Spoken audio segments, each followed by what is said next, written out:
স্বাগতম Microsoft word 2007 Bangla টিউটোরিয়ালে। আমি শামীম আছি আপনাদের সাথে। আমাদের আজকের এই ক্লাসটি সম্পূর্ণ নতুনদের জন্য, অর্থাৎ বিগিনারদের জন্য, যারা একেবারে কম্পিউটারের প্রথম স্টেপে আছে। তো নতুনদের জন্য আজকে আমাদের ক্লাসটি, তারা কিভাবে এমএস ওয়ার্ড অর্থাৎ মাইক্রোসফট ওয়ার্ডে প্রবেশ করবে, অর্থাৎ মাইক্রোসফট ওয়ার্ডটি ওপেন করবে। পাশাপাশি আমি আর কিছু গুরুত্বপূর্ণ তথ্য দেওয়ার চেষ্টা করব। তো চলুন আমরা চলে যাচ্ছি মূল টপিকসে। তো প্রথমে আমরা যখন কম্পিউটারটি চালু করব তখন আমাদের সামনে এই ধরনের একটি উইন্ডো দেখা যাবে, ডেস্কটপ দেখা যাবে। এই যে আমার মাউসটা নড়াচড়া করছে। তো আমরা প্রথমে আমি দেখাচ্ছি,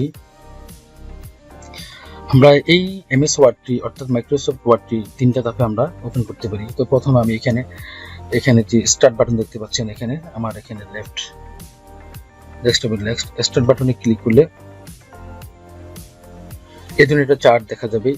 তো আমরা এখান থেকে মাউসটি স্ক্রল আপ ডাউন করে আমরা কি করতে পারি, আমরা কিভাবে ওপেন করতে হয় সেটা আমরা ট্রাই করতে পারি।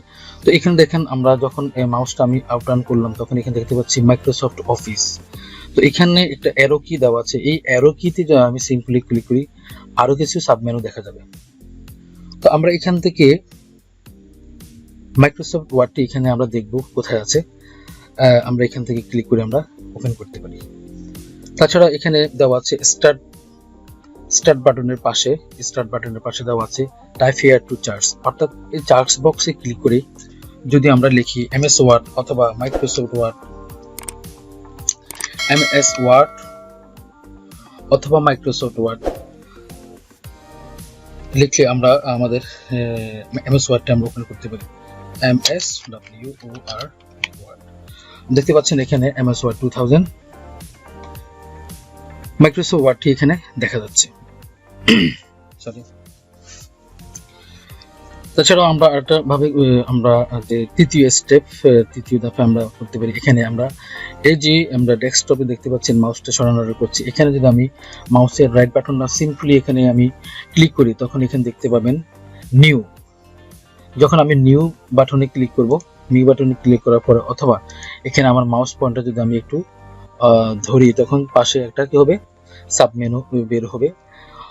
এখানে দেখা যাচ্ছে মাইক্রোসফট ওয়ার্ড ডকুমেন্ট। এই মাইক্রোসফট ওয়ার্ড ডকুমেন্টটাতে আমি ক্লিক করি, আমরা এমএস ওয়ার্ডটি আমরা ওপেন করতে পারি। তো এখানে একটা জিনিস মনে রাখবেন, যখন আমরা এখানে নিউতে ক্লিক করব, নিউতে ক্লিক করার পর এখানে আমরা যদি ক্লিক করি, আমি এখান থেকে দেখাচ্ছি আপনাদেরকে, এখান থেকে ক্লিক করলে কি হবে, এই যে আমার ডেস্কটপ দেখতে পাচ্ছেন এখানে new Microsoft Office Word document এই ধরনের একটা কি আসছে ডকুমেন্ট ক্রিয়েট হয়েছে। তো এখানে একটা সুবিধা কি জানেন, এখানে যখন আমি ক্রিয়েট করব, অর্থাৎ এই রাইট বাটন ক্লিক করে যখন আমি নিউতে ক্লিক করব, নিউ থেকে যখন আমি মাইক্রোসফট অফিস ওয়ার্ড ডকুমেন্টটিতে ক্লিক করব তখন আমাদের এই ধরনের একটা কি হবে, ফাইল ক্রিয়েট হবে। এখানে যখন ক্রিয়েট হয়েছে এটার আর সেভ করার কোনো দরকার পড়বে না। তো আমরা লিখতে পারি, এখানে এটার নামটা চেঞ্জ করতে পারি, চেঞ্জ করে দিব।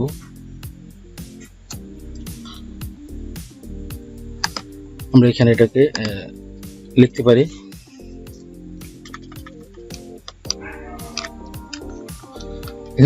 MS Word tutorial.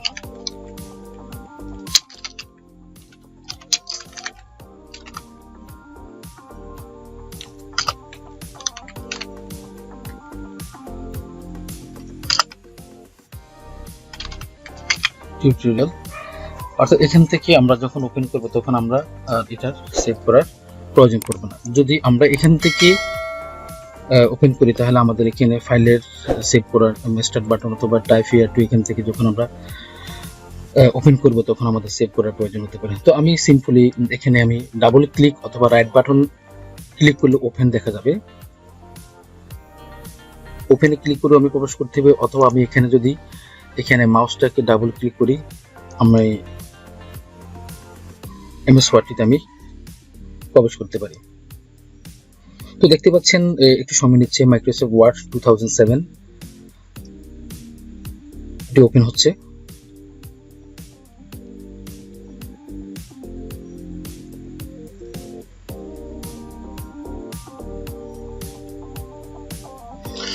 তো ওপেন হওয়ার পর আমরা চলে আসলাম মাইক্রোসফট ওয়ার্ডের একেবারে ভিতরে। আমরা এখন দেখব এই যে একটা উইন্ডো ওপেন হলো, এটা আমরা একটু দেখব কোথায় কি আছে, আমরা দেখানোর চেষ্টা করব। তো প্রথমত আমি আপনাদের বলতে চাচ্ছি, এই যে সাদা একটা আপনি ব্ল্যাঙ্ক দেখতে পাচ্ছেন, এই যে পেজটা দেখতে পাচ্ছেন, এই পেজটাকে আমরা বলবো ওয়ার্ক এরিয়া। ঠিক আছে, এখানে এটা আমরা কি, এই যে এটা হচ্ছে সাদা অংশটা হচ্ছে ওয়ার্ক এরিয়া। তো পাশে দেখতে পাচ্ছেন এখানে আছে, দেওয়া আছে আমার এখানে অফিস বাটন। আমরা এখানে যদি আমরা মাউসটা রাখি অথবা এখান থেকে আমরা ক্লিক করি, এটাকে ফাইল অথবা অফিস বাটন অথবা হোম বাটন, অনেকে বলে হোম বাটন, অনেকে বলে অফিস বাটন। তো আমরা এখানে ক্লিক করে দেখতে পাচ্ছি এখানে new, open, save as, print, prepare, send, publish, close, etcetera etcetera. তো এইখানে উপরে দেখতে পাচ্ছেন MS Word tutorial Microsoft Word, এটাকে আমরা বলি আমরা টাইটেল বার। এর নিচে দেখতে পাচ্ছেন হোম, ইনসার্ট, পেজ লেআউট, অর্থাৎ এটাকে বলা হয় রিবন বার। ঠিক আছে, আর এখানে দেখতে পাচ্ছেন এখানে এই যে এখানে রুলার, এখানে দেখতে পাচ্ছেন রুলার, এটাকে বলা হয় রুলার। আর এখানে আমি ডান পাশে আমি যাচ্ছি, এখানে দেখতে পাচ্ছেন এখানে মিনিমাইজ। আমরা এখানে মিনিমাইজে ক্লিক করলে আমার এখানে নিচে টাচবারে আমরা টাচবারে চলে আসবে। আমরা যদি মিনিমাইজে ক্লিক করি টাচবার আসবে, আর পাশে দেখতে পাচ্ছেন ম্যাক্সিমাইজ, আর এর পাশে দেখছেন ক্লোজ। আমরা যখন এখানে ক্লোজ ক্লিক করব তখন আমরা এখান থেকে বের হয়ে যেতে পারবো। আর ম্যাক্সিমাইজ ক্লিক করলে আমাদেরটা, আচ্ছা আমার এখানে মাউসটা একটু প্রবলেম করছে, আমরা ম্যাক্সিমাইজ ক্লিক করলে আমরা একটু ছোট আকৃতির হয়ে যাবে। তো এখানে পাশে দেখছেন মিনিমাইজে ক্লিক করলে দেখুন কি হয়, আমার এটা টাচ বারে চলে আসছে। তো এখন আমি এখান থেকে আবার যদি ক্লিক করি আমার এটা আবার ওপেন হবে। আর এর ডান পাশে দেখতে পাচ্ছেন একটু, এই যে দেখতে পাচ্ছেন এখানে আমি আমার মাউস পয়েন্টার দিয়ে একটা ড্র্যাগ করি, আপ ডাউন করছি, এটাকে বলে স্ক্রল বার। এটাকে বলে স্ক্রল বার। এই স্ক্রল বারটা কে বলা হয় ভার্টিক্যালি স্ক্রল বার। আর এখানে পাশে দেখতে পাচ্ছেন এখানে আমরা যে ফেসটা একটু বড় করি অথবা ছোট করি, দেখতে পাবেন এখানে একটা এখানে দেখতে পাচ্ছেন আরেকটা স্ক্রল বার, এটাকে বলা হয় হরিজন্টাল স্ক্রল বার। তো যেহেতু আমাদের আজকের এই ক্লাসটি ছিল কিভাবে আমরা এমএস ওয়ার্ডটা ওপেন করব বিগিনাররা, এবং সাথে সাথে আমি তাদেরকে উইন্ডো পরিচিতি এটা দেখিলাম। তো আমি ভিডিওটা বেশি লং করতে চাচ্ছি না। তো ভিডিওটা যদি আপনাদের ভালো লাগে অবশ্যই লাইক এবং কমেন্ট করবেন। ধন্যবাদ সবাইকে এতক্ষণ সঙ্গে থাকার জন্য। আসসালামু আলাইকুম।